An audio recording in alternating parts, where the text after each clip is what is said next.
வணக்கம் நண்பர்களே, this is Vijay Jayachandran and unit 2ஓட 29th கிளாஸ் 29வது கிளாஸ். ஸோ கடைசி 28 கிளாஸஸ் வரைக்கும் கொஞ்சம் ப்ரொசீஜராக சிலபஸை கவர் பண்ணியிருந்தோம்.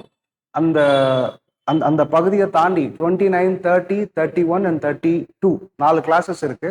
இந்த 4 கிளாஸையும் எப்படி நான் பிளான் பண்ணியிருக்கேன்னா, பேஸ்ட் அப்போ அந்த யூடியூப் கமெண்ட்ஸ், யூடியூப் கீழே நீங்கள் கமெண்ட்ஸ் போட்டிருக்கீங்க இல்லையா, இதெல்லாம் எங்களுக்கு கவர் பண்ணுங்க சார், அடிஷ்னலாக இதெல்லாம் கவர் பண்ணுங்க அண்ட் சில கரெக்ஷன் சொல்லியிருந்தீங்க. ஃபார் எக்ஸாம்பிள் மாநகராட்சியில் இதெல்லாம் புதுசாக ஆட் பண்ணியிருக்காங்க, அதெல்லாம் சேர்த்து சொல்லுங்க அப்படின்ற மாதிரி கரண்ட் அஃபேர்ஸில் வந்ததெல்லாம் சொல்லி மென்ஷன் பண்ணியிருந்தீங்க. ஸோ உங்கள் யூடியூப் கமெண்ட்ஸுக்கு ஏற்ற மாதிரி தான் நான் இந்த 4 கிளாஸஸ் கொண்டு போக போகிறேன். பர்டிகுலராக இம்பார்ட்டன்ட் கரண்ட் அஃபேர்ஸ், எங்களுக்கு இம்பார்ட்டன்ட் கரண்ட் அஃபேர்ஸை சேர்த்து நடத்தினா நல்லா இருக்கும் அப்படின்ற மாதிரி கேட்டிருந்தீங்க. ஸோ இன்னைக்கு கிளாஸஸ்ல நான் இம்பார்ட்டன்ட் கரண்ட் அஃபேர்ஸ் தான் ஆரம்பிக்க போறேன். இன்னைக்கு ஆரம்பிக்கிற இம்பார்ட்டன்ட் கரண்ட் அஃபேர்ஸ் இப்போ ஃபார் எக்ஸாம்பிள் இன்னைக்கு கிளாஸஸ்ல அக்டோபர் 2024, நவம்பர் 2024 அண்ட் டிசம்பர் 2024 இந்த 3 மாசத்தோட கரண்ட் அஃபேர்ஸை சேர்த்து நடத்த போறேன். அடிஷ்னலா நாளைக்கு நெக்ஸ்ட் கிளாஸ்ல பாத்தீங்கன்னா உங்களோட important supreme court judgements, so கிட்டத்தட்ட 40+ கேசஸ் சொல்ல போறேன். ஏன்னா நிறைய ஸ்டூடெண்ட்ஸ் என்ன ஃபீல் பண்ணாங்கன்னா, சார் என்னதான் யூனிட் 2 குரூப் 2A மெயின்ஸ்ல யூனிட் 2ல சிலபஸ்ல ஜுடிஷியரி இல்லைன்னா கூட, நீதித்துறை இல்லைன்னா கூட, இன்கேஸ் கேசஸ் இம்பார்ட்டன்ட் கேசஸ்லாம் கரண்ட் அஃபேர்ஸ்ல வர கேசஸோ ஒரு இம்பார்ட்டன்ட் கேசஸ் வந்தா என்ன பண்றது, அதுக்காக இம்பார்ட்டன்ட் கேசஸும் நடத்துங்க அப்படின்ற மாதிரி மென்ஷன் பண்ணியிருந்தாங்க. அதனால நாளைக்கு கிளாஸஸ்ல இன்னிலேருந்தே ஆரம்பிச்சிடுவேன். பட் நாளைக்கு கிளாஸஸ்ல important 40 cases of supreme court of India. So முக்கிய உச்சநீதிமன்ற தீர்ப்புகள் 1950 2024 வரைக்கும் நிறைய கேசஸ் கேட்டிருந்தாங்க. இன்னைக்கே 2-3 கேசஸ் நியூஸ் பேப்பர்ஸ்ல இந்த 3 மாசத்துல 2-3 கேசஸை பார்க்க போறோம். அடிஷ்னலா சில ஸ்டூடெண்ட்ஸ் சொல்லியிருந்தாங்க, இந்த மாதிரி மாநகராட்சியில புதுசா 4 ஆட் பண்ணியிருக்காங்க, அதை சேர்த்து நடத்துங்கன்னு. அதே மாதிரி panchayat Raj municipality local governance நடத்துறப்போ நானே 74வது சட்ட திருத்தத்துக்கு அதிகமா வெயிட்டேஜ் கொடுக்கல, டைம் இல்லைன்னு சொல்லி. ஸோ இந்த பகுதியை கொஞ்சம் டீட்டெயிலாக நடத்திடுறேன். 74th constitutional amendment act along with district planning committee, இந்த பகுதி கொஞ்சம் டீட்டெயில்டாகவே நடத்திடுறாங்க. அதுக்கப்புறம் சில ஸ்டூடெண்ட்ஸ் டிஸ்ட்ரிக்ட் அட்மினிஸ்ட்ரேஷனை சீக்கிரமா குவிக்கா ரிவைஸ் பண்ணா நல்லா இருக்கும் அப்படின்னு சொல்லியிருந்தாங்க. ஸோ இதை கடைசி பார்ட்டா வச்சுக்கலாம். டிஸ்ட்ரிக்ட் அட்மினிஸ்ட்ரேஷன் கிளாஸோட ரிவிஷனை கடைசி பார்ட்டா வச்சுக்கிட்டு அதோட சேர்ந்து எல்லா கிளாஸ்லயுமே முக்கியமான கரண்ட் அஃபேர்ஸ் நான் டிஸ்கஸ் பண்ணிக்கிட்டே இருக்கேன். சரிங்களா? So role of collector, RDO, DRO, tahsildar, BDO இது எல்லாத்தையுமே கொஞ்சம் குவிக்கா ரிவைஸ் பண்ணிடலாம். ஸோ இன்னைக்கு part most important current affairs of October, November and December 2024 month. So Rajya Sabha சேர்மனை ரிமூவ் பண்றதுக்காக ஒரு தீர்மானம் கொண்டு வந்திருப்பாங்க. ஆக்சுவலா no confidence motions against Rajya Sabha chairman or vice president of India. இது பாஸ் ஆகல, ரிஜெக்ட் ஆயிடுச்சு. பட் ஏன் அதை கொண்டு வந்தாங்க, எதுக்காக கொண்டு வந்தாங்கலாம் மோஸ்ட்லி எக்ஸாம்ஸ்ல கேட்க மாட்டாங்க, என்ன ப்ரொசீஜர் தான் கேட்பாங்க. So first of all Rajya Sabha chairman.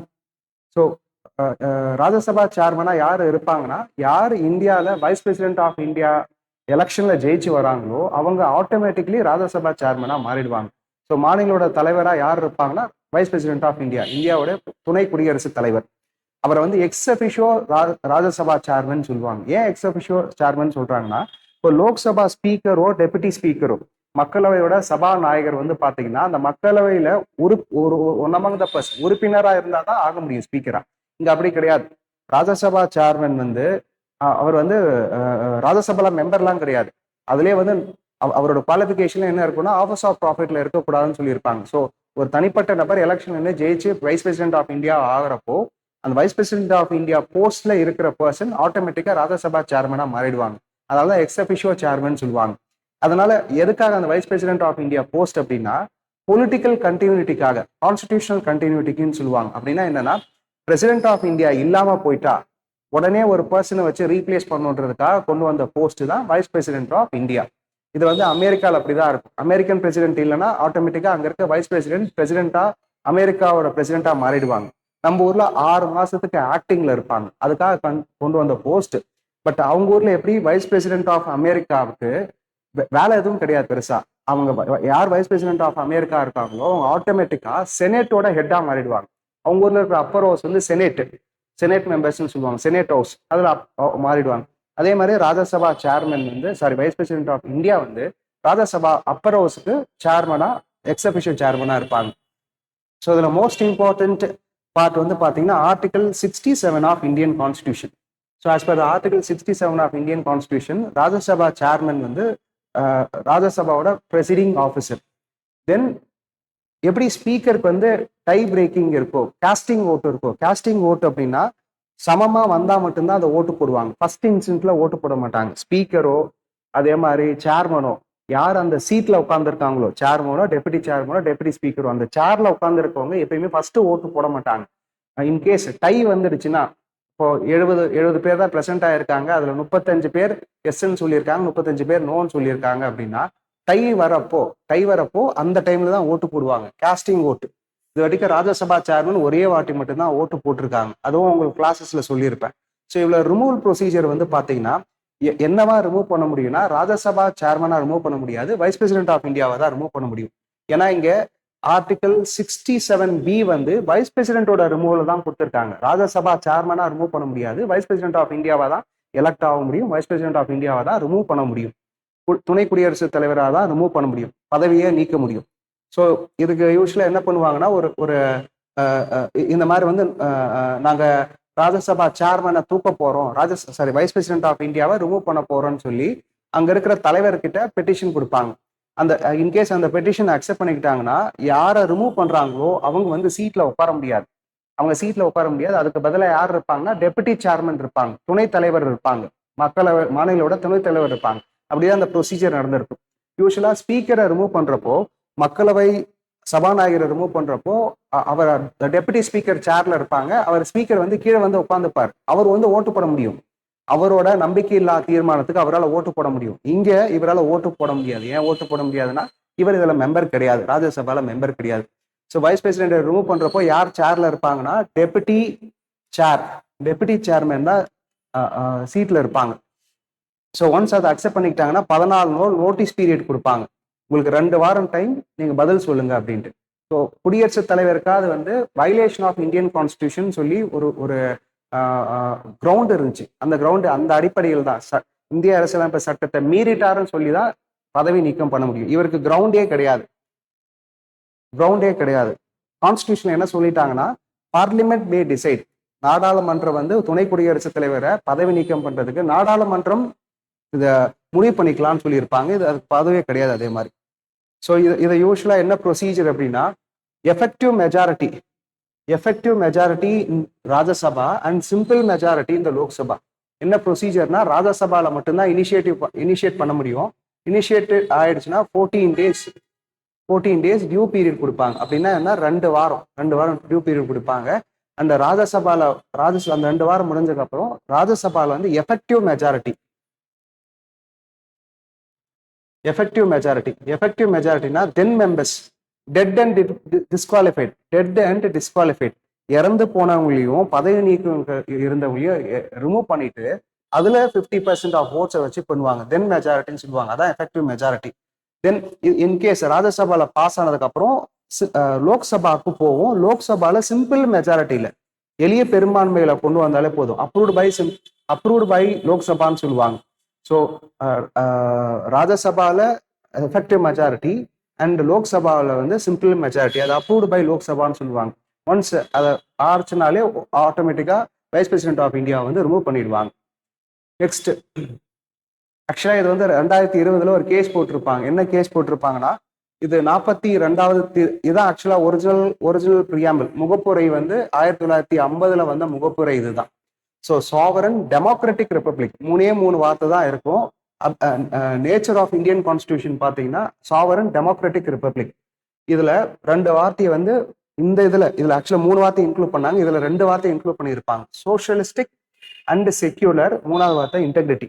42வது சட்ட திருத்தம் கீழே அப்ப இருந்த பிரைம் மினிஸ்டர் இந்திரா காந்தி வந்து 3 வார்த்தையை ஆட் பண்ணியிருப்பாங்க, socialistic, secular and integrity.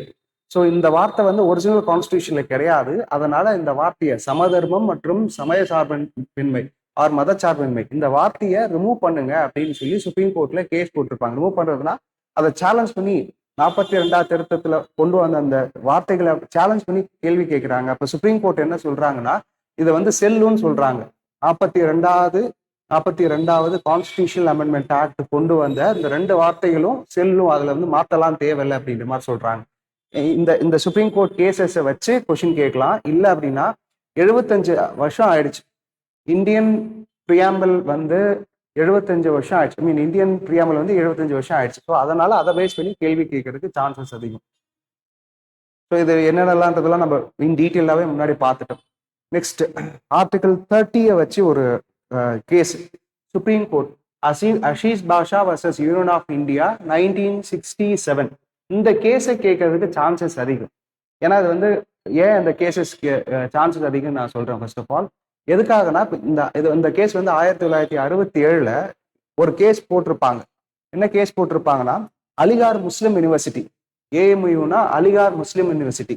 Aligarh Muslim university வந்து ஆர்டிகல் 30 கீழே மைனாரிட்டி இன்ஸ்டிடியூஷன், சிறுபான்மையை பேஸ் பண்ணி இருக்கிற ஒரு இன்ஸ்டிடியூஷன்.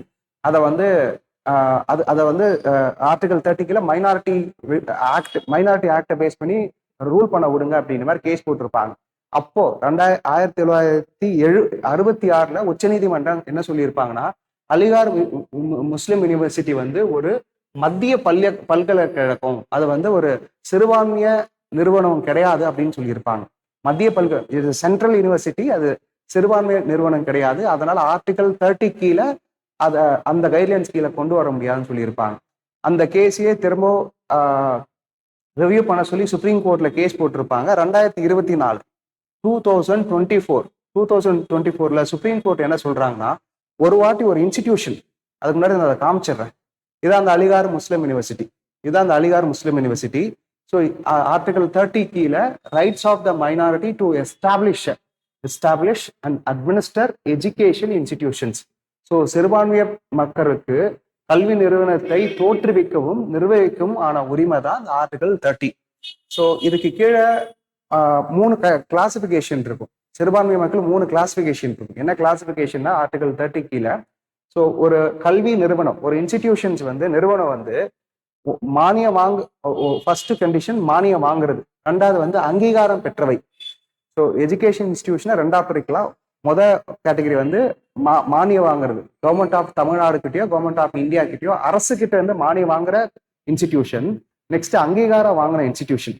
ஸோ மானியமோ அங்கீகாரமோ வாங்கியிருக்க இன்ஸ்டிடியூஷன் வந்து வாங்குற இன்ஸ்டிடியூஷனுக்கு வந்து அரசாங்கம் நினைச்சாங்கன்னா ஃபீஸ்ல இருந்து சிலபஸ்ல இருந்து எம்ப்ளாய்மெண்ட், அதாவது இப்போ ஃபார் எக்ஸாம்பிள் லோயலா காலேஜ்ல இவ்வளவுதான் ஃபீஸ் வாங்கணும், லோயலா காலேஜ்ல இவங்களுக்கெல்லாம் வந்து நீங்க ஃபேக்கல்ட்டியை அட்மிட் பண்ணிக்கணும் அப்படின்ற மாதிரி ரெகுலேட் பண்ண முடியும். இன்கேஸ் எனக்கு மானியமும் வேண்டாம் அங்கீகாரமும் வேண்டாம்னு நினைக்கிற இன்ஸ்டிடியூஷன்ஸ், விஐடி, அவங்கள சென்ட்ரல் அதாவது ஃபாரின் யூனிவர்சிட்டி அளவுக்கு பிரைவேட் இன்ஸ்டிடியூஷன்ஸ் கீழே கொண்டு வந்திருப்பாங்க.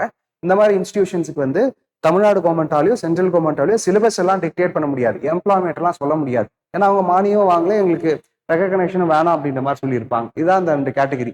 இந்த கேட்டகரி கீழே வரதுல இப்போ சிறுபான்மைய மக்களுக்கான இன்ஸ்டிடியூஷன் இந்த ஆர்டிகல் 30 கீழே இருக்கிற இன்ஸ்டிடியூஷன்ஸ் வந்து சுப்ரீம் கோர்ட் என்ன சொல்லியிருப்பாங்கன்னா, ஒன்ஸ் 30 ஆர்டிகல் 30 கீழே ஒரு எஜுகேஷன் இன்ஸ்டிடியூஷன் வந்து மைனாரிட்டி இன்ஸ்டிடியூஷன் சொல்லி டிக்ளேர் பண்ணிட்டாங்க அப்படின்னா அதுக்கப்புறம் அதை மாற்றவே முடியாது. சென்ட்ரல் யூனிவர்சிட்டியோ ஸ்டேட் யூனிவர்சிட்டியோ சொல்லி ஸ்டேட்டஸை மாற்றவே முடியாது.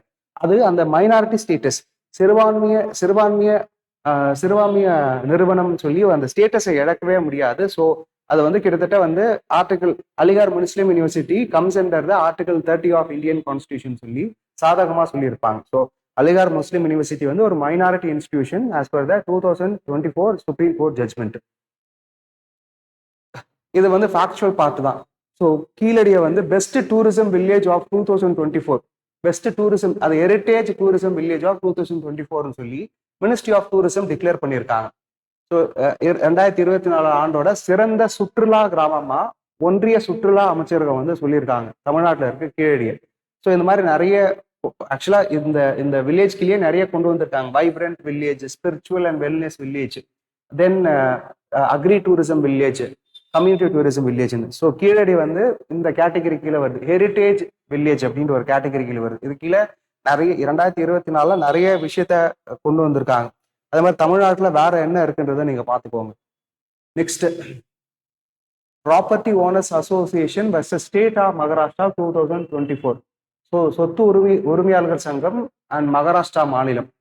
ஆக்சுவலா இந்த கேஸ் இது வந்து 2024 நவம்பர்ல வந்த கேஸ். இந்த கேஸ் எதுக்காக கொண்டு வந்தாங்கன்னா, இப்போ ஆர்டிகல் 39B கீழே என்ன சொல்லியிருப்பாங்கன்னா டிபிஎஸ்பியில, ஸோ ஒரே ஆள்கிட்ட சொத்து குவியறதை கம்மி பண்ணுங்க, அதை அந்த சொத்தெல்லாம் வாங்கி பொது உடைமையா மாத்துங்க அப்படின்ற மாதிரி சொல்லியிருப்பாங்க. ஏன் பொது உடைமையா மாத்தணும்னா, அப்பதான் வந்து சமதர்ம கொள்கை, பணக்காரன் ஏழைக்கு இருக்கிற வித்தியாசம் கம்மி பண்ணி சமதர்ம கொள்கையை வந்து கோட்பாடை வந்து நிலைநிறுத்த முடியும் அப்படின்ற மாதிரி ஒரு ஆப்ஷன் அந்த 39B சொல்லியிருப்பாங்க. ஸோ அந்த ஆப்ஷனை வச்சு இந்த 31C கொடுக்கறதுனால இந்த பிரைவேட் ப்ராப்பர்ட்டி எதெல்லாம் காமன் குட், பொது உடைமையை எதெல்லாம் மாற்ற முடியும், எந்தெந்த பிரைவேட் ப்ராப்பர்ட்டியை மாற்ற முடியும், எல்லாத்தையும் வாங்க முடியுமான்ற ஒரு கேள்விக்கு போயிருக்கும். ஸோ அதுக்கு முன்னாடி இதை நான் காமிச்சிடுறேன். 31A இது வந்து ஃபர்ஸ்ட் கான்ஸ்டியூஷன் அமெண்ட்மெண்ட் ஆக்ட் கீழே 1951 ஜவஹர்லால் நேரு பிரைம் மினிஸ்டர் இருக்கப்போ கொண்டு வந்திருப்பாங்க. 31A என்ன அப்படின்னா, ஸோ ரைட் டு ப்ராப்பர்ட்டி, சொத்து உரிமைக்கு கொடுத்த எக்ஸப்ஷன் தான் 31A. அதே மாதிரி 31Bயும் எக்ஸப்ஷன், 31Cயும் எக்ஸப்ஷன். இது மூணுமே வந்து ஆர்டிகல் 31க்கு இருக்கிற எக்ஸப்ஷன். ஆர்டிகல் 31க்கு மட்டும் இல்லை, ஆர்டிகல் 19க்கும் ஆர்டிகல் 14க்கும் இருக்கிற எக்ஸப்ஷன்ஸ் தான் 31A, B and C. 31A கீழே என்ன சொல்றாங்கன்னா, இந்தியாவில் வந்து டெவலப்மெண்ட் பண்ணணும், நிறைய டெவலப்மெண்ட் பண்ணணும். சொத்துரிமை வந்து ஏழைக்காக கொடுத்தாங்க, பட் பணக்காரங்க தான் அதிகமாக யூஸ் பண்றாங்க. பணக்காரன்ட்ட இருந்து வாங்கி நிறைய ஜமீன்தார் இருந்து பல பேர் நிறைய சொத்து வச்சிருக்காங்க இல்லையா, அந்த சொத்தை பொது உடைமையா மாத்தி அந்த சொத்தை எடுத்துமே அந்த லேண்டை யூஸ் பண்ணி நிறைய மக்களுக்கு நல்லது பண்ணும். அதுக்காக கொண்டு வந்தா 31A.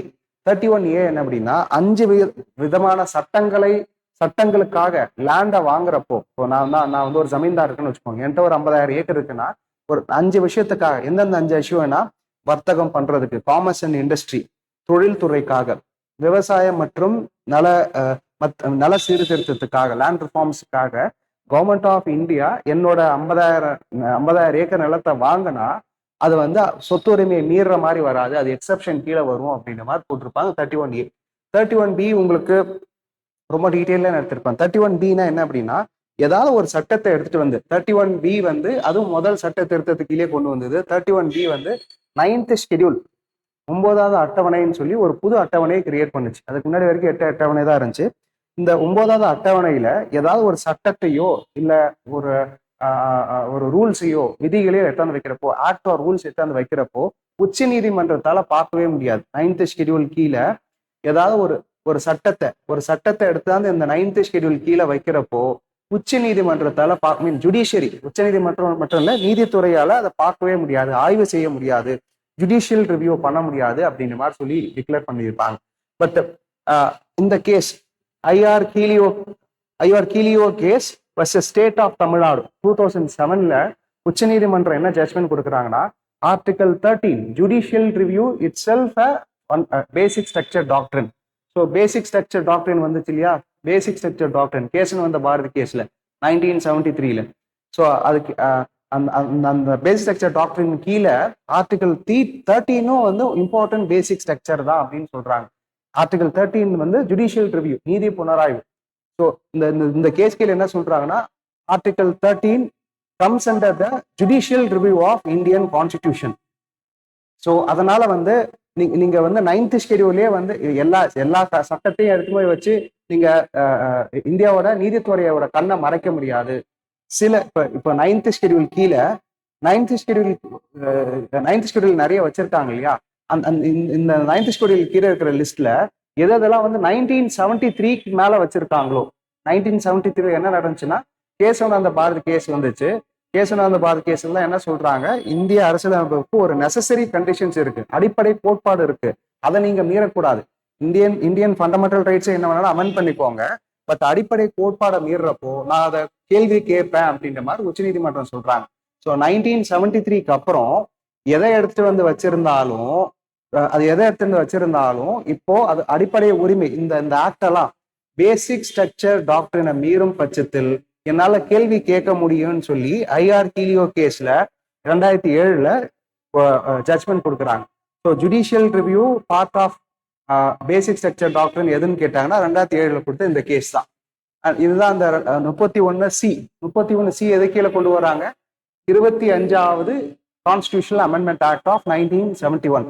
ஸோ இதுக்கு கீழே என்ன சொல்றாங்கன்னா, இப்போ 39BNC 39BNC 39B மற்றும் 39C டிபிஎஸ்பியில் இருக்கிற சமதர்ம கோட்பாடு 39BNC 39BNC இம்ப்ளிமெண்ட் பண்றப்போ 31 ஆர்டிகிள் 31 ஆர் 19 14 வயலேட் பண்ணா அது வயலேஷன் கிடையாது, எக்ஸப்ஷன் சொல்லி இந்த 3 ஆர்டிகிள் எக்ஸப்ஷன் கொண்டு வந்திருப்பாங்க 31C. ஸோ அதை தான் நம்ம இப்போ பார்த்தோம் இந்த கரண்ட் அஃபேர்ஸ்ல. நெக்ஸ்ட் பகுதி வந்து Tamil Nadu government has named the deputy CM as ex officio vice chairperson of state planning commission.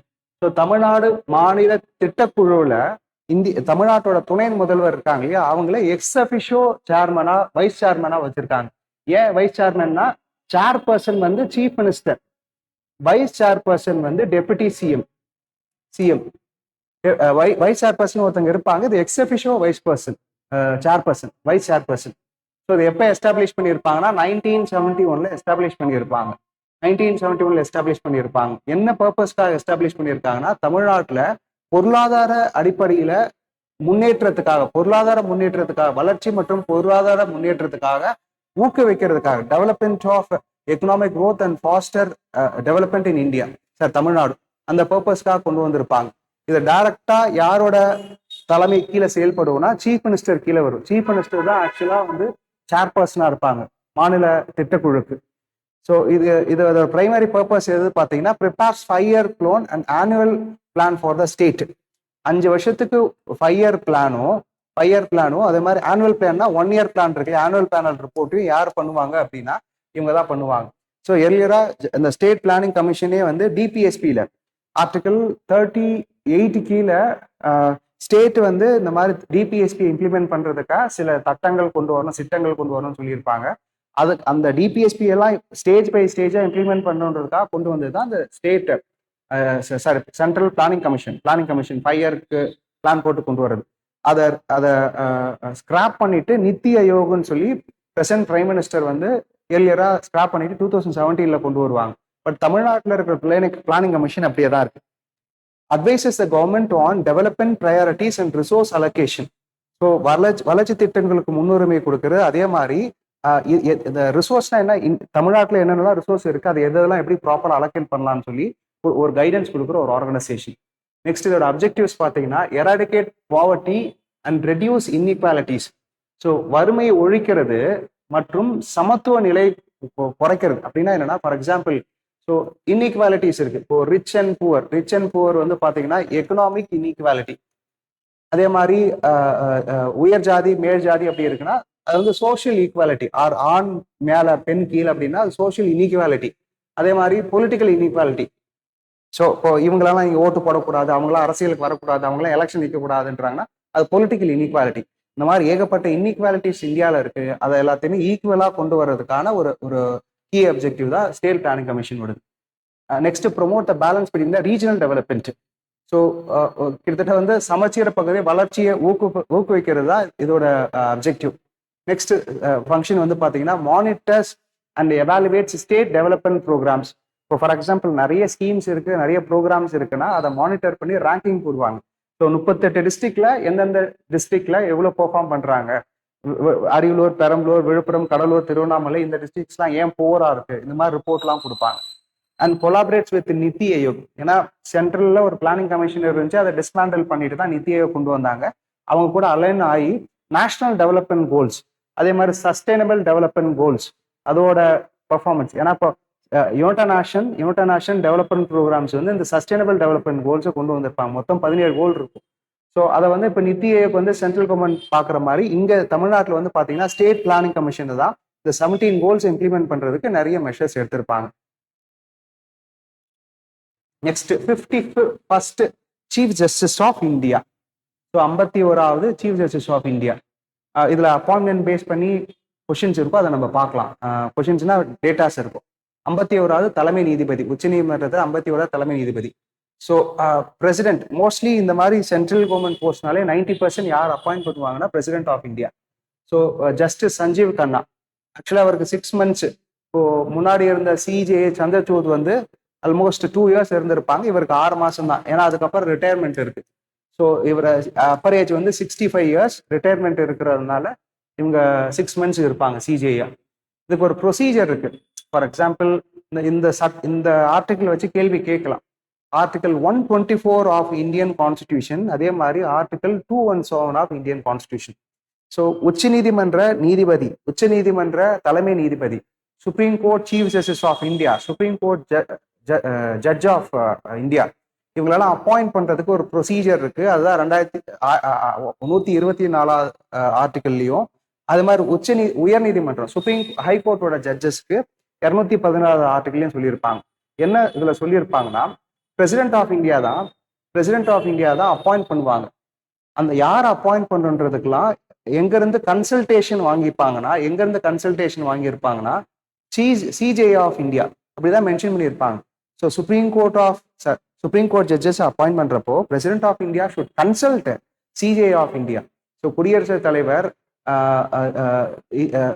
உச்ச நீதிமன்றத்தோட தலைமை நீதியோட ஆலோசனை பெற்ற பிறகுதான் யார் அப்பாயிண்ட் பண்ணணும், உச்ச நீதிமன்றத்தோட நீதிபதியும் மற்ற தலைமை நீதிபதியும் அப்பாயிண்ட் பண்ணணும்னு சொல்லியிருப்பாங்க.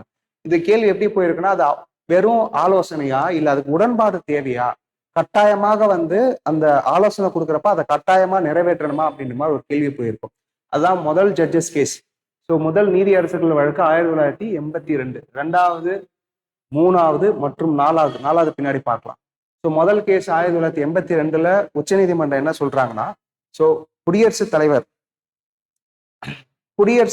பிரசிடென்ட் ஆஃப் இந்தியா வந்து ஜட்ஜஸ் சுப்ரீம் கோர்ட்ல ஜட்ஜஸ் அப்பாயிண்ட் பண்றப்போ சிஜேஐ கிட்ட கன்சல்டேஷன் ஆலோசனை கேட்கறாங்க இல்லையா, அது வெறும் ஆலோசனை தான். வெறும் ஆலோசனைனா அது என்னன்னா வந்து சும்மா கருத்து பரிமாற்றம் மட்டும்தான், எக்ஸ்சேஞ்ச் ஆஃப் வியூஸ், வெறும் கருத்து பரிமாற்றம் தான். இப்போ சிஜே வந்து எங்களுக்கு இவரை வந்து ஏபிசிடின்ற ஒரு ஜட்ஜ் இருக்காருன்னு வச்சுக்கோங்க, இல்லை இப்போ விஜய் ஜெயச்சந்திரன் ஒரு ஜட்ஜ் இருக்காரு, ஒரு லாயர் இருக்காருன்னு வச்சுக்கோங்க. இந்த லாயரை வந்து ஜட்ஜா அப்பாயிண்ட் பண்ணுங்க, ரெக்கமெண்டேஷன் கொடுக்குறாங்கன்னு வச்சுக்கோங்க. பிரசிடென்ட் ஆஃப் இந்தியா அந்த ரெக்கமெண்டேஷனை அக்செப்ட் பண்ணிக்கணும்னு அவசியம் கிடையாதுன்னு சொல்லி உச்ச நீதிமன்றமே எதுல சொல்றாங்கன்னா 1982ல சொல்றாங்க. அது வந்து வெறும் ஆலோசனை மட்டும்தான், அது வந்து கருத்து பரிமாற்றம் மட்டும்தான். இவரை என் கருத்து பிரகாரம் அவர் அப்பாயிண்ட் பண்ணீங்கன்னா நல்லா இருக்கும்னு சொல்றது மட்டும்தான். அதை வந்து குடியரசுத் தலைவர் கம்பல்சரி அப்பாயிண்ட் பண்ணணும் அவசியம் கிடையாது அப்படின்னு சொல்லி 1982ல சொல்றாங்க. பட் அந்த ஜட்மெண்ட்டை அப்படியே ரிவர்ஸ் பண்ணிட்டாங்க. 11 வருஷம் கழிச்சு இன்னொரு கேஸ் போகுது, செகண்ட் ஜட்ஜஸ் கேஸ்ல அப்படியே ரிவர்ஸ் பண்ணிட்டாங்க. என்ன ரிவர்ஸ் பண்ணிட்டாங்க அப்படின்னா, so president of India appoint பண்றப்போ president of India supreme court judges appoint பண்றப்போ compulsory CJ of supreme court சொல்றத கேட்டுதான் ஆகணும்னு சொல்லியிருப்பாங்க. கட்டாயமாக உடன்பட்டு, இவங்க சொல்றத உடன்பட்டு தான் அவங்க சொல்றவங்களதான் கட்டாயமா என்னமா அப்பாயிண்ட் பண்ணணும், சுப்ரீம் கோர்ட் ஜட்ஜஸாவோ ஆர் வரப்போற உச்சநீதிமன்ற தலைமை நீதியாவோ அப்பாயிண்ட் பண்ணணும்னு சொல்லியிருப்பாங்க. அதுக்கு சிஜே ஆஃப் இந்தியா வந்து 2 judges, chief justice of India தான் அதுக்கு தலைமை, கொலிஜியம் சிஸ்டமுக்கு தலைமை, அதை ரெக்கமெண்ட் பண்றதுக்கு தலைமை. அவர் வந்து 2 senior most judge of supreme court. So அவர் வந்து உச்ச நீதிமன்றத்தில் இருக்கிற, அவர் கீழே இருந்தா அந்த ஹைரார்கில இருக்கிற மற்ற 2 சீனியர் ஜட்ஜஸை கேட்டுட்டு தான் ரெக்கமெண்டேஷன் வந்து குடியரசுத் தலைவருக்கு அனுப்பணும்னு சொல்லியிருப்பாங்க. இதுல 2 ஜட்ஜுன்னு சொல்லியிருப்பாங்க. 2 ஜட்ஜுக்கு தலைமையை வந்து சிஜே ஆஃப் இந்தியா அவர் ரெக்கமெண்ட் பண்ணுவாங்கன்னு சொல்லுவாங்க. இதுல 3வது ஜட்ஜஸ் கேஸ் வந்து 1998ல போயிருக்கும். இதுலதான் இந்த பிரசன்ட் சிஸ்டம் பத்தி சொல்லியிருப்பாங்க. So chief justice of India president of இந்தியாவுக்கு ரெக்கமெண்ட் பண்றதுக்கு முன்னாடி அவர் வந்து பண்ணணும் 4 senior most judge of supreme கோர்ட்டை கன்சல்ட் பண்ணணும்னு சொல்றாங்க. அப்படின்னா என்னன்னா 4 சீனியாரிட்டியில 4 ஜட்ஜஸ், உச்சநீதிமன்ற ஜட்ஜ் நீதிபதிகளை 4 சீனியர் மோஸ்ட் ஜட்ஜஸ் கன்சல்ட் பண்ணி சிஜே வந்து என்ன பண்ணணும், பிரசிடென்ட் ஆஃப் இந்தியாவுக்கு ரெக்கமெண்ட் பண்ணுவாங்க. பிரசிடென்ட் ஆஃப் இந்தியா யாரை ரெக்கமெண்ட் பண்றாங்களோ அவங்களை கம்பல்சரி என்னவா பண்ணணும், ஜட்ஜஸா அப்பாயிண்ட் பண்ணணும். இதுதான் வந்து அதே மாதிரி 4th மெம்பர் ஜட்ஜ்லயும் 2015லயும் அதே தான் சொல்லியிருப்பாங்க. என்ஜேசியை வந்து டெலீட் பண்ணிட்டு, இந்த 99வது சட்ட திருத்தத்தை டெலீட் பண்ணிட்டு இந்த 4th ஜட்ஜஸ் கேஸ்லயே அதான் சொல்லியிருப்பாங்க. ஆக்சுவலா இதான் ப்ரொசீஜர். என்ன ப்ரொசீஜர் அப்படின்னா, இதான் அந்த கொலிஜியம் சிஸ்டம். ஸோ இவர் தான் முன்னாள் சிஜே என்ன பண்ணுவார்னா, இவருக்கு கீழே 4 ஜட்ஜஸை கன்சல்ட் பண்ணுவார். ஸோ சிஜே சந்திரசூட் என்ன பண்ணுவார்னா 4 ஜட்ஜஸை கன்சல்ட் பண்ணுவார். ஸோ சஞ்சய் கண்ணா, பிஜே கர்வா, இந்த மாதிரி நாலு ஜட்ஜஸை கன்சல்ட் பண்ணி மோஸ்ட்லி அடுத்த வர சிஜே வந்து அதுல 4 மெம்பர்ல ஒருத்தவங்களா தான் இருப்பாங்க. அது ஆப்வியஸ் தான், ஏன்னா சீனியாரிட்டியில பாக்குறப்போ அவங்க தான் அடுத்த நம்பர்ல இருப்பாங்க சிஜேக்கு அப்புறம். இவங்க என்ன பண்ணுவாங்கன்னா சிஜே வந்து என்ன பண்ணுவாருன்னா இதை வந்து இப்போ எடுத்துட்டு போய் பிரசிடென்ட் ஆஃப் இந்தியாவுக்கு ரெக்கமெண்ட் பண்ணுவாங்க. மோஸ்ட்லி டைரக்டா பிரசிடென்ட்டுக்கு போகாது, லா மினிஸ்டருக்கு போவோம். லா மினிஸ்டர் தான் பிஎம்க்கு அனுப்புவாங்க, பிஎம் தான் என்ன பண்ணுவாரு பிரசிடென்ட்டுக்கு அனுப்புவார். மோஸ்ட்லி எல்லாமே இதை ரொட்டீன் தான். So council of ministers headed by the Prime Minister of India will aid and advise to the President of India. Prime Minister of India will aid and advise. President of India உடனே அதை appoint பண்ணுவாங்க. So president of India அவங்க வந்து issue warrant of appointment. இதான் அந்த warrant of appointment.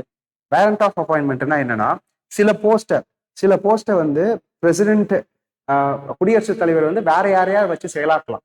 Example 543 Lok Sabha எம்பிக்கும் யாரு பதவி பிரமாணம் உறுதிமொழி எடுக்கணும்னா பிரசிடென்ட் ஆஃப் இந்தியா, இல்ல அவருக்கு பதிலாக வேற யாரையாவது அப்பாயிண்ட் பண்ணலாம். But chief justice of India, governor, Supreme court judges இவங்களெல்லாம் யார் அப்பாயிண்ட் பண்ணி ஆகணும்? கம்பல்சரி பிரசிடென்ட் ஆஃப் இந்தியா தான் அப்பாயிண்ட் பண்ணி ஆகணும். அதுதான் president by warrant under hand and seal. இப்படிதான் இருக்கும் ஆக்சுவலா. இந்த மாதிரி தான் என்னோட கையெழுத்து போட்டு நான் அவர் அப்பாயிண்ட் பண்றேன், இந்த மாதிரி தான் போடுவாங்க. So chief justice of Madras high court ஏன் இந்த நியூஸ் பேப்பர்ல வந்துச்சுன்னா, கிட்டத்தட்ட ஒரு 43 வருஷம் கழிச்சு தமிழ் ஜட்ஜை வந்து மெட்ராஸ் ஹைகோர்ட்டோட சிஜே அப்பாயிண்ட் பண்ணியிருக்காங்க. ஸோ மெட்ராஸ் உயர்நீதிமன்றத்தோட தலைமை நீதிபதியா தமிழை பேசுற ஒரு ஜட்ஜை வந்து அப்பாயிண்ட் பண்ணியிருக்காங்க 43 வருஷத்துக்கு முன்னாடி. கடைசியா யார் இருந்ததுன்னா MM இஸ்மாயில்னு சொல்லி ஒரு ஜட்ஜ் இருந்தாங்க. அவங்க வந்து 1981 இருந்திருப்பாங்க. அவர் ஆக்சுவலா ரிசைன் பண்ணியிருக்காருன்னு ஒரு டேட்டா சொல்றேன் நான். ஸோ 53rd மெட்ராஸ் ஹைகோர்ட்டோட ஜஸ்டிஸ் வந்து தமிழ் பேசுகிற ஒரு ஜஸ்டிஸ். இப்போ ஒரு கேள்வி கேட்பாங்க, யூஸ்வலாக ஜஸ்டிஸ் இந்த மாதிரி ஜட்ஜை யார் அப்பாயிண்ட் பண்ணுவாங்கன்னா மெட்ராஸ் ஹைகோர்ட் ஜட்ஜை வந்து கவர்னர் அப்பாயிண்ட் பண்ணுவாங்க. ஸோ அந்த டவுட்டை கிளாரிஃபை பண்ணுறதுக்காக அந்த மாதிரி போட்டிருக்கேன். ஸோ பிரசிடென்ட் ஆஃப் இந்தியா இது வந்து அப்பாயின்மெண்ட். இந்தியாவில் இருக்கிற 10 போஸ்ட் கான்ஸ்டிடியூஷனல் போஸ்டோட அப்பாயின்மெண்ட் பற்றி பார்க்க போகிறோம். பிரசிடென்ட் ஆஃப் இந்தியா குடியரசுத் தலைவரை யார் அப்பாயிண்ட் பண்ணுவாங்கன்னா சீஃப் ஜஸ்டிஸ் ஆஃப் இந்தியா. அவர் இல்லை அப்படின்னா senior most supreme Court judge appoint பண்ணுவாங்க. இதுதான் ப்ரொசீஜர். வைஸ் பிரசிடென்ட் யார் அப்பாயிண்ட் பண்ணும்? இனிமேல் எல்லாமே பிரசிடென்ட்டை சிஜே அப்பாயிண்ட் பண்ணுவாங்க. இனிமேல் வர்றது எல்லாத்துக்குமே பிரசிடென்ட் வந்துருவாங்க. வைஸ் பிரசிடென்ட் ஆஃப் இந்தியா குடியரசுத் தலைவர் தான் அப்பாயிண்ட் பண்ணுவாங்க. Or some other person appointed by him. Judge of supreme court president of India. இந்த governor chief justice of high court. So யூஸ்வலா இதில் அப்படிதான் இருக்கும். சிஜேஐ யார் அப்பாயிண்ட் பண்ணுவாங்கன்னா president of India. President of இந்தியாவை யார் அப்பாயிண்ட் பண்ணுவாங்கன்னா சிஜே. அதே மாதிரி பார்த்தீங்கன்னா சிஜே ஆஃப் ஹைகோர்ட்டை யார் அப்பாயிண்ட் பண்ணுவாங்கன்னா கவர்னர் அப்பாயிண்ட் பண்ணுவாங்க. கவர்னர் அப்பாயிண்ட் பண்றதெல்லாம் பிரசிடென்ட் அப்பாயிண்ட் பண்ணுவாங்க. ஓத் எடுக்கிறது தப்பா சொல்லிட்டேன். அப்பாயிண்ட் பண்றது பிரசிடென்ட் ஆஃப் இந்தியாவை அப்பாயிண்ட் பண்றது வந்து எலக்ட் ஆகி வர்றது, அது அப்பாயிண்ட் பண்றதுன்னு கிடையாது. ஓத் எடுக்கிறது, உறுதிமொழி எடுக்கிறது யாருன்னு பார்த்தீங்கன்னா சிஜே. அதே மாதிரி கவர்னர் வந்து யார் அப்பாயிண்ட் பண்ணுவாங்கன்னா பிரசிடென்ட் ஆஃப் இந்தியா. உறுதிமொழி யார் எடுப்பாங்கன்னா chief justice of corresponding high court. Confuse ஆகாதீங்க. அப்பாயின்மெண்ட் பிரசிடென்ட் வந்து அப்பாயின்மெண்ட் ஒரு போஸ்ட் கிடையாது. பிரசிடென்ட் வந்து எலக்ட் ஆகி வருவாங்க. கவர்னர் தான் அப்பாயின்மெண்ட் ஒரு போஸ்ட் வரும். அதே மாதிரி சிஜேக்கும் அப்பாயின்மெண்ட் வரும். ஏன்னா அது எலக்ஷன் நடக்காம அப்பாயின்மெண்ட் வருது இல்லையா, அது மாதிரி. Then union council of ministers, prime minister, union council of மினிஸ்டர்ஸ்லாம் யார் அப்பாயிண்ட் பண்ணுவாங்கன்னா president of India. Comptroller and auditor general யார் பண்ணுவாங்கன்னா president of India. Member of parliament MBA யார் பண்ணுவாங்கன்னா president of India or some other person appointed by him. MLA வந்து governor பண்ணுவாங்க or some other person appointed by him. Then judge of high court வந்து யார் பண்ணுவாங்கன்னா governor பண்ணுவாங்க. So இது most important 10 post. Next new comptroller and auditor general of India. இதை தான் நம்ம முன்னாடி நான் உங்களுக்கு சொன்னேன். இந்தியாவில் காம்ப்ட்ரோலர் அண்ட் ஆடிட்டர் ஜெனரல் யார் அப்பாயிண்ட் பண்ணுவாங்கன்னா பிரசிடென்ட் ஆஃப் இந்தியா. ஸோ இவர் தான் ஆக்சுவலா new CAG comptroller and auditor general. ஆக்சுவலா சஞ்சய் மூர்த்தி இவர் வந்து ஆக்சுவலா ரிட்டையர் ஆகிற போற ஸ்டேஜ்ல இருந்தார். பட் அவர் சிஏஜி அப்பாயிண்ட் பண்ணதால அவர் ரிட்டையர்மெண்ட் ஏஜ் வந்து எக்ஸ்டெண்ட் ஆயிடுச்சு. ஸோ இவரோட tenure either 6 years or 65 years. Not eligible for reappointment. Comptroller and auditor general இந்தியாவின் புதிய தலைமை கணிக்க குழு தணிக்கையாளர் இவர் இருக்கார் இல்லையா. இவர் வந்து ஃபர்தர் அப்பாயின்மெண்ட்டுக்கு பாசிபிள் கிடையாது. ஒரே டைம் தான் அப்பாயின்ட் பண்ணுவாங்க. சில பேரை வந்து ஃபர்தர் அப்பாயிண்ட் பண்ண முடியும். பட் இவங்களை வந்து ஒரே வாட்டி தான் அப்பாயிண்ட் பண்ண முடியும். ரிட்டையர் ஆயிட்டாங்கன்னா அப்பாயிண்ட் பண்ண முடியாது. Not eligible for reappointment. எந்த ஆர்டிகல் கீழே வரும்னா 148 ஆர்டிகல் கீழே வரும். Provides an independent office for comptroller and auditor general. So auditor ஜெனரல்னா என்னன்னா, ஒன்ஸ் செலவெல்லாம் பண்ணதுக்கு அப்புறம் கன்சோலேட்டட் ஃபண்ட் ஆஃப் இந்தியால இருந்து ஆர் கண்டிஜென்சி ஃபண்ட் ஆஃப் இந்தியால இருந்து காசெல்லாம் செலவு பண்ணதுக்கு அப்புறம் அவங்க ஒழுங்கா செலவு பண்ணியிருக்காங்க இல்லையான்னு சொல்லி கணக்கு பார்க்கறது ஆடிட்டரோட வேலை அதுதான். ஸோ இவர் தான் official government of India, government of ஸ்டேட்ஸுக்கு அஃபிஷியல் ஆடிட்டர் ஜெனரல். இந்தியாவில் ஒரே போஸ்ட் தான் இருக்கு. சுப்ரீம் கோர்ட், ஹை கோர்ட் மாதிரி தனியா ஸ்டேட்டுக்கு தனியா சென்ட்ரல் தனியா அப்படிலாம் கிடையாது. ஒரே போஸ்ட் தான். என்ன போஸ்ட்னா வந்து சென்ட்ரல் கவர்மெண்ட்டுக்கும் ஸ்டேட் கவர்மெண்ட்டுக்கும் ஈவன் லோக்கல் கவர்னன்ஸுக்கும் அதிகாரம் இருக்கு அவருக்கு. ஆக்சுவலா ஆடிட்டர் ஜெனரல் யார் அப்படின்னா இவர் தான். காம்ப்ட்ரோலர் அண்ட் ஆடிட்டர் ஜெனரல் போஸ்ட் வந்து யுனைடெட் கிங்டம்ல இருந்து எடுத்து வந்திருக்கும். காம்ப்ட்ரோலர்னா என்ன அப்படின்னா பணத்தை எடுத்து கொடுக்கறதுன்னு அர்த்தம். இந்தியாவில் நம்ம யூகேல இருந்து எடுத்து வந்தமே தவிர காம்ப்ட்ரோலர் பவர் கிடையாது. காம்ப்ட்ரோலர்னா யூகேல காம்ப்ட்ரோலர் ஒரு போஸ்ட் இருக்கும். அந்த போஸ்ட் என்ன அப்படின்னா அவங்க அவங்க கஜானால இருந்து காசு எடுத்து கொடுக்கறது. கன்சோலேட்டட் ஃபண்ட் ஆஃப் யுனைடெட் கிங்டம், அதுல அந்த பேர் கிடையாது. அவங்க கஜானால இருந்து காசு எடுக்கிறதுக்கு கொடுக்குற வேலை தான் காம்ப்ட்ரோலரோட வேலை. செலவு பண்றதுக்கு பண்ணுங்க அப்படின்ட்டு. நம்ம ஊர்ல அப்படி கிடையாது. நம்ம ஊர்ல ₹1 எடுக்கணும்னா கூட அப்ராப்ரியேஷன் பில் வந்து பாஸ் பண்ணி ஆகணும். எங்கன்னா பார்லிமெண்ட் ஆஃப் இந்தியா. ஸோ இந்தியாவில் பார்லிமெண்ட்ரி அப்ரூவல் வாங்கினா தான் காசே எடுக்க முடியும். காம்ப்ட்ரோலரால காசெல்லாம் எடுத்து கொடுக்க முடியாது. ஸோ என்னதான் நம்ம நேம் சேர்க்கு காம்ப்ட்ரோலர் அண்ட் ஆடிட்டர் ஜெனரல் சொன்னாலும் அதிகாரம் வச்சு பார்த்தீங்கன்னா காம்ப்ட்ரோலர் அதிகாரம் சிஏஜிக்கு கிடையாது. காசு எடுத்து வழங்குற அதிகாரம் கிடையாது. ஆடிட்டர் ஜெனரல் போஸ்ட் மட்டும்தான் இருக்கு. ஸோ அவர் தான் வந்து official guardian of union purse அப்படின்னு சொல்லுவாங்க. அது மாதிரி எதெல்லாம் ஆடிட் பண்ணுவாங்கன்னா, both union of India audits the account of central government, மத்திய அரசாங்கம் மற்றும் மாநில அரசாங்கம். மாநில அரசாங்கத்தோட ரிப்போர்ட்டை ஆடிட் பண்ண ரிப்போர்ட்டை யாருக்கு பண்ணுவாங்கன்னா ஆளுநருக்கு கொடுப்பாங்க. மத்திய அரசாங்கத்தோட ஆடிட் பண்ண ரிப்போர்ட்டை பிரசிடென்ட் ஆஃப் இந்தியாவுக்கு கொடுப்பாங்க. ஸோ பிரசிடென்ட் ஆஃப் இந்தியா என்ன பண்ணுவாங்கன்னா பார்லிமெண்ட்ல எடுத்தாந்து சப்மிட் பண்ணுவாங்க. It was duty of president of India to submit the CAG report to the parliament of India. So குடியரசுத் தலைவரோட ஒரு கடமை என்ன அப்படின்னா சிஏஜி ஆடிட் பண்ணி முடிச்சதுக்கு அப்புறம் அந்த ரிப்போர்ட்டை எடுத்து வந்து பார்லிமெண்ட்ல சப்மிட் பண்ண வேண்டியது. அதே மாதிரி கவர்னருக்கும் ஸ்டேட் லெஜிஸ்லேட்டிவ் அசம்பிளியில சப்மிட் பண்ணணும். So appropriation audit report, financial account report, public sector undertaking report, இதெல்லாம் யூஸ்வலா இவங்க தான் பார்ப்பாங்க. நெக்ஸ்ட் இதை வச்சு கேள்வி கேட்கறதுக்கு பாசிபிலிட்டிஸ் அதிகம். ஏன்னா ரிப்பீட்டடா கோஆபரேட்டிவ்ஸ் வச்சு கரண்ட் அஃபேர்ஸ்ல வந்துகிட்டே இருந்துச்சு. இந்த கூட்டுறவு சங்கங்களை பேஸ் பண்ணி கரண்ட் அஃபேர்ஸ்ல வந்துகிட்டே இருந்துச்சு. அதனால இதை வச்சு கேள்வி கேட்கறது பாசிபிலிட்டிஸ் அதிகம். ஸோ டிபிஎஸ்பியில மொத்தமா 4 அமெண்ட்மெண்ட் வந்திருக்கு. டிபிஎஸ்பியில 4 அமெண்ட்மெண்ட்ஸ் இருக்கு. முதல் அமெண்ட்மெண்ட் வந்து பாத்தீங்கன்னா 42nd constitution amendment act of 1976 by Indira Gandhi. இது கீழே பாத்தீங்கன்னா 4 ஆர்டிகல் அமெண்ட் பண்ணியிருப்பாங்க. 39A, 43A, 48A and 39F. முன்னாடி 39E வரைக்கும் தான் இருந்துச்சு, F கொண்டு வந்திருக்காங்க. Next 44th constitutional amendment by Morarji Desai 1978 அவர் ஒரே ஒரு ஆர்டிகல் மட்டும்தான், ஆர்டிகல் 38(2). நெக்ஸ்ட் வந்து பாத்தீங்கன்னா சேஞ்சஸ் இந்த article 86th amendment. 86th amendment வந்து அடல் பிகாரி வாஜ்பேயி கொண்டு வந்தது. 3வது அமெண்ட்மெண்ட். இந்த அமெண்ட்மெண்ட்ல வந்து பாத்தீங்கன்னா இந்த 86th அமெண்ட்மெண்ட் வந்து 3 ஃபண்டமெண்டல் ரைட்ஸ், ஃபண்டமெண்டல் டியூட்டிஸ், அதே மாதிரி DPSP directive principle of state policy 3த்தையுமே அமெண்ட் பண்ணியிருக்கோம். 87th கான்ஸ்டிடியூஷனல் அமெண்ட்மெண்ட் ஆக்ட் இதுல தான் வந்து இது காங்கிரஸ் கொண்டு வந்திருப்பாங்க. 43B. ஸோ 43B 19 இதை ஆட் பண்ணியிருப்பாங்க. பட் அது சேஞ்சஸ் கொண்டு வரல actually. So cooperative movements and சொசைட்டிஸை வந்து கொண்டு வந்தது இதுல. Next C Selvarani case 2024. Selvarani வழக்கு 2024. இதுவும் வந்து இம்பார்ட்டன்ட் கேஸ். ஏன் இம்பார்ட்டன்ட் கேஸ்னா உச்சநீதிமன்றம் என்ன சொல்லியிருப்பாங்கன்னா, ஏன்னா இங்க செல்வராணி வந்து பிறந்தப்போ கிறிஸ்டியன். பட் நான் இந்துசம் ப்ராக்டிஸ் பண்றேன், நான் ஷெட்யூல் காஸ்ட் கேட்டகரிக்கு சர்டிபிகேட் வேணும்னு சொல்லி கிளைம் பண்ணியிருப்பாங்க. அப்போ அது உச்சநீதிமன்றம் போகிறப்போ சுப்ரீம் கோர்ட் என்ன சொல்லியிருப்பாங்கன்னா, நீங்க ஃபாலோ பண்ற ரிலீஜன் வேற, பட் ஒரு கோட்டா ரிசர்வேஷன் பேசிஸ்க்காக நீங்க வந்து ஷெட்யூல் காஸ்ட்டுக்கு சர்டிபிகேட் கேட்குறீங்க, நான் இந்துசம் ப்ராக்டிஸ் பண்றேன்னு சொல்லி அதை வந்து எங்களால் கொடுக்க முடியாதுன்னு சொல்லி ரிஜெக்ட் பண்ணிட்டாங்க. ஸோ என்ன சுப்ரீம் கோர்ட் என்ன சொல்லியிருப்பாங்கன்னா, religious conversion without any actual belief. So எனக்கு வந்து ஃபார் எக்ஸாம்பிள் நான் கிறிஸ்டியனா இருக்கேன், பட் எனக்கு ஷெட்யூல் கேஸ்ட் சர்டிஃபிகேட் வேணும்னா நான் இந்துவா கன்வெர்ட் ஆகிறேன்னு வச்சுக்கோங்க, இந்துவா ஃபாலோ பண்றேன்னு சொல்றேன்னு வச்சுக்கோங்க, எனக்கு நம்பிக்கையே இல்லாம எனக்கு ரிசர்வேஷன் கிடைக்கணுன்றதுக்காக கோட்டா பெனிஃபிட்ஸ் கிடைக்கணுன்றதுக்காக மாறினா அது வந்து defeats the social ethos of reservation policy. So இந்த ரிசர்வேஷன் பர்டிகுலரா வந்து இடஒதுக்கீடு கொடுக்குற முழுமையான கொள்கையே வந்து நிராகரிக்கிற மாதிரி இருக்கு நீங்க பண்றது. இந்த ரிசர்வேஷன் வேணுன்றதுக்காக நீங்க கேட்குறீங்க, அது தப்பான விஷயம் சொல்லி அந்த சுப்ரீம் கோர்ட் ஆஃப் இந்தியா இந்த இந்த ஜட்மெண்ட் கொடுத்துருப்பாங்க. ஸோ இந்த ஷெட்யூல் காஸ்ட் சர்டிஃபிகேட் உங்களால் வாங்க முடியாதுன்னு சொல்லி ஜட்மெண்ட் கொடுத்துருப்பாங்க, ஃப்ராடுலண்ட் ஆஃப் கான்ஸ்டியூஷன் அப்படின்ட்டு. ஸோ இந்த 25, 26, 27, 78 இதுக்கு கீழே இந்த ரிலீஜியஸ் ரைட்ஸை வச்சும் கேள்வி கேட்கலாம். ஏன்னா இப்போ 25th வந்து பார்த்தீங்கன்னா ஒரு தனிப்பட்ட நபரோட மத சுதந்திரம், 26 வந்து பார்த்தீங்கன்னா மதத்தை சார்ந்த நிறுவனங்களுக்கான மத சுதந்திரம், 27 வந்து பார்த்தீங்கன்னா ஸோ இந்த மாதிரி ஒரு மதத்தை ஃபாலோ பண்றதுக்கு வரி செலுத்த தேவையில்லை, வரி செலுத்த தேவையில்லைன்னு சொல்லி கொடுத்த ஒரு உரிமை தான் 27.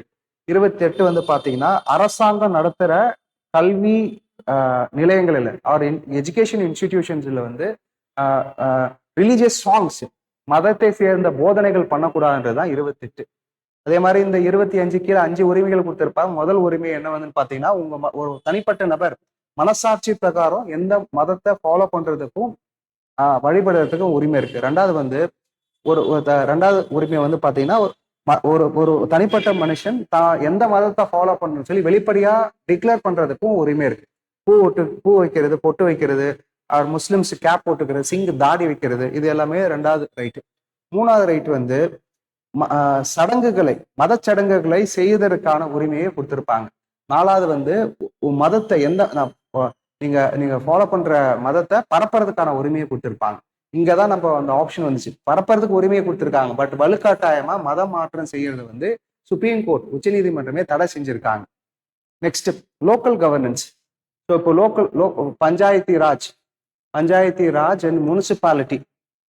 ஸோ பஞ்சாயத்து ராஜ் முனிசிபாலிட்டி இதை வந்து இப்போ மாநில அரசாங்கம் இந்த 73 மற்றும் 74வது திருத்தம் கீழே ஸ்டேட் கவர்மெண்ட் மாநில அரசாங்கம் நினைச்சாங்க அப்படின்னா இந்த என்டர்டைன்மெண்ட் டாக்ஸ் வந்து போடலாம் அப்படின்ற மாதிரி சொல்லியிருப்பாங்க. So state government Panchayat Raj and முனிசிபாலிட்டிக்கு உள்ளாட்சி அமைப்புகளுக்கு வரி வாங்குறதுக்கான ஒரு அதிகாரத்தை கொடுக்கலாம் அப்படின்ற மாதிரி சொல்லியிருப்பாங்க. அதுக்கு கீழே தமிழ்நாடு கவர்மெண்ட் வந்து 10% டாக்ஸேஷன் 10% என்டர்டைன்மெண்ட் டாக்ஸேஷன் வந்து கலெக்ட் பண்ணிக்கோங்க ஈவெண்ட்ஸ்ல. என்னென்ன ஈவெண்ட்ஸ் அப்படின்னா இதுல வந்து எஜுகேஷன் இன்ஸ்டிடியூஷன் சேராது அப்படின்னு சொல்லி மினிஸ்டர் வந்து பண்ணியிருப்பாங்க. பட் 10% டாக்ஸ் எதுக்காக அப்படின்னா கான்சர்ட் டிராமாஸ். இப்போ ஃபார் எக்ஸாம்பிள் இப்போ கள்ளக்குறிச்சியில வந்து ஏஆர் ரஹ்மான் ஒரு ஈவெண்ட் கண்டக்ட் பண்றாங்கன்னா அங்க இருக்க லோக்கல் கவர்னன்ஸ் வந்து இந்த டாக்ஸை போட்டுக்கலாம் அப்படின்ற மாதிரி சொல்லியிருப்பாங்க. Next most important 129th constitutional amendment bill. So லோக்சபாவுக்கும் எம்எல்ஏ எலெக்ஷனையும் எம்பி எலெக்ஷனையும் சைமன்டேனியஸா நடத்துறது. நான் 1967 வரைக்கும் எலெக்ஷன்ஸ் வந்து ஒரே மாதிரி தான் நடந்துச்சு, மாநில அரசாங்கம் மத்திய அரசாங்கம் ஒரே மாதிரி தான் நடந்துச்சு. ஸோ அதே மாதிரி ஒரே மாதிரி வைக்கணும் அப்படின்ற மாதிரி இந்த ப்ரொபோசல் கொடுத்துட்டு வந்திருக்காங்க. லோக்சபா எலெக்ஷனையும் ஸ்டேட் லெஜிஸ்லேட்டிவ் அசம்பிளியும் ஒன்னா நடத்தணும் அப்படின்ற மாதிரி கொண்டு வந்திருக்காங்க. அதனால 2 மசோதா கொண்டு வந்திருக்காங்க. மசோதா வந்து கான்ஸ்டியூஷன் 199 அமெண்ட்மெண்ட் பில் 2024, அதுக்கப்புறம் union territories laws amendment bill 2024. இது வந்து ஆக்சுவலா ஸ்டேட்டுக்கும் சென்ட்ரலுக்கும் சேர்த்து நடத்துறது. இது வந்து டெல்லி, ஜம்மு அண்ட் காஷ்மீர் அண்ட் புதுச்சேரி இவங்களுக்கும் சேர்த்து ஒன்னா நடத்துங்கன்னு சொல்லி கொண்டு வந்த 2 பில். இது வந்து புதுசா இல்லாத ஒரு ஆர்டிக்கல்.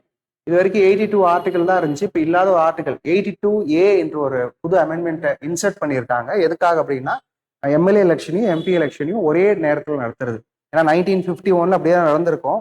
அப்படியே கொண்டு வந்து 1967 வரைக்கும் அந்த மாதிரி தான் நடந்துச்சு. அதுக்கப்புறம் தான் சேஞ்சஸ் மாற்றிருப்பாங்க ஆக்சுவலா. ஸோ இந்த ஆர்டிகல் 83, 172, 327 எல்லாம் சேஞ்சஸ் பண்ணியிருப்பாங்க. இதுக்கு வந்து ஸ்பெஷல் மெஜாரிட்டி தேவை, ஸ்டில் பெண்டிங் இந்த parliament. Next census 2025. So census 2025 வந்து ஸ்டார்ட் பண்ணிட்டாங்க. எப்போ இந்த டேட்டாவை ரிலீஸ் பண்ணுவாங்கன்னா 2026 தான் அந்த டேட்டாவை ரிலீஸ் பண்ணுவாங்க. எவ்ரி 10 இயர்ஸ்க்கு வந்து கண்டக்ட் பண்ணணும். ஃபர்ஸ்ட் இந்தியாவில் ஃபர்ஸ்ட் சென்சஸ் எப்போ நடத்தியிருப்பாங்கன்னா 1872. ஸோ 1872 ஃபர்ஸ்ட் சென்சஸ் கண்டக்ட் பண்றாங்க. இந்தியா இண்டிபெண்ட் ஆகி 1951 தான் ஃபர்ஸ்ட் சென்சஸ் கண்டக்ட் பண்ணியிருப்பாங்க. தென் 61, 71 சொல்லி 10 வருஷத்துக்கு ஒரு வாட்டி 2000 11 வரைக்கும் நடந்துச்சு. அதுக்கப்புறம் 2021 கொரோனானால போஸ்ட்பான் பண்ணாங்க. அது 2025 ஸ்டார்ட் பண்ணியிருக்காங்க. 2026 ரிசல்ட்ஸ் வரும். அப்படி வந்துச்சுன்னா 2025 டு 35 இந்த மாதிரி டேட் மாறிடும். 10 இயர் மாறிடும் actually. Next 3 publication of supreme court of India. உச்சநீதிமன்றம் வந்து 3 புத்தகங்களை வந்து ரிலீஸ் பண்ணியிருப்பாங்க. அது வந்து பிரசிடென்ட் ஆஃப் இந்தியா உச்சநீதிமன்றத்தோட சிஜேயோட சேர்ந்து முன்னாடி இந்த சிஜே இப்போ மாறிட்டாங்க. அது பழைய நியூஸ் ஆக்சுவலா இது. So October news actually. So CJ கூட சேர்ந்து 3 புக் ரிலீஸ் பண்ணியிருப்பாங்க. தேசத்துக்கான நீதி, justice for nation, prisons in India, இந்தியாவில் உள்ள சிறைச்சாலைகள். 3வது வந்து legal aid through law schools, சட்ட பள்ளிகள் மூலமான சட்ட உதவி. 3 டாக்குமெண்ட் ரிலீஸ் பண்ணியிருப்பாங்க. எதுக்காக அப்படின்னா 75வது வருஷம் to celebrate 75th year of Indian preamble. முகப்புரை வந்து 75 வருஷம் ஆக்சுவலி அதை செலிப்ரேட் பண்றதுக்காக. ஸோ இதோட சேர்ந்து இம்பார்ட்டன்ட் கேசஸ் ஸ்டூடெண்ட்ஸ் கேட்டிருந்தால இன்னிலிருந்து நான் ஆரம்பிக்கிறேன். நெக்ஸ்ட் கிளாஸ்ல இம்பார்ட்டன்ட் கேசஸ் பத்தி நம்ம பார்க்க போறோம். அதோட சேர்ந்து கரண்ட் அஃபேர்ஸும் பார்க்க போறோம். நாளைக்கு கிளாஸ்ல 40 இம்பார்ட்டன்ட் கேசஸ் பார்க்கலாம். அதுக்கு முன்னாடி இந்த பேசிக் ஸ்ட்ரக்சர் டாக்டரின் ஒரு வாட்டி நான் ரிவைஸ் பண்ணிடுறேன். இது வரைக்கும் நம்ம கரண்ட் அஃபேர்ஸ் பார்த்தோம் இல்லையா? இனிமேல் வர ஒரு 10 மினிட்ஸ் வந்து basic structure doctrine of Indian constitution பார்க்கலாம். இந்திய அரசியலமைப்பு சட்டத்தின் அடிப்படை கட்டமைப்பு கோட்பாடு. ஸோ இது ஏன் அது அடிப்படை கட்டமைப்பு கோட்பாடுன்னு சொல்றாங்கன்னா, ஆக்சுவலா 1950 இருந்து 1973 வரைக்கும் நிறைய சேஞ்சஸ் வந்திருக்கும். சுப்ரீம் கோர்ட்டே இது சில சேஞ்சஸ்லாம் இதை பண்ணணும், அதை பண்ணக்கூடாதுன்னு சொல்லியிருப்பாங்க.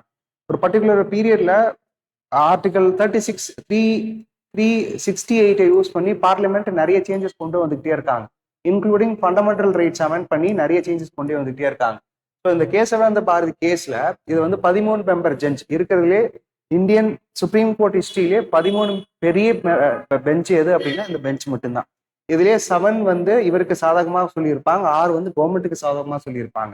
7-6 க்ளோஸ் ஓட்ல வந்து ஜெயிச்சிருப்பாங்க இந்த கேஸ் ஆக்சுவலா. ஸோ இந்த கேஸ் கீழே என்ன சொல்றாங்கன்னா, கான்ஸ்டியூஷனை 2ஆ பிரிக்கிறாங்க. அரசியலமைப்பு சட்டத்தை 2ஆ பிரிக்கிறாங்க. ஒரு பிரிவு வந்து என்ன அப்படின்னா essential feature of Indian constitution. இது அரசியலமைப்பு சட்டத்தோட அத்தியாவசிய அடிப்படை விஷயம். இது நீங்க மாற்றவே கூடாது. நீங்க ஃபண்டமெண்டல் ரைட்ஸ், டிபிஎஸ்பி எதை வேணா சேஞ்ச் பண்ணிக்குவாங்க 368 வச்சு. பட் அடிப்படையான விஷயத்த நீங்க மாற்றக்கூடாது. அதை மாத்தினா இந்தியன் கான்ஸ்டியூஷனோட கோரே அழிஞ்சு போயிடும்னு சொல்றாங்க. அது அப்படி என்ன அடிப்படையான விஷயம்னா, ஃபார் எக்ஸாம்பிள் பிரியாம்பிள் இருக்கிற எல்லா வேல்யூஸும் அதை ஒரு கேஸ்லயும் இன்க்ரீஸ் பண்ணிக்கிட்டே தான் இருக்காங்க. ஐஆர் கீலியோ கேஸ்ல ஜுடிஷியல் ரிவ்யூ சொன்ன மாதிரி சமதர்மம், ஜனநாயகம், குடியரசு, இது எல்லாமே அடிப்படை கோட்பாடு கீழே வரும்னு சொல்லி ஒரு கேஸ்லயும் சொல்லிக்கிட்டே தான் இருக்காங்க.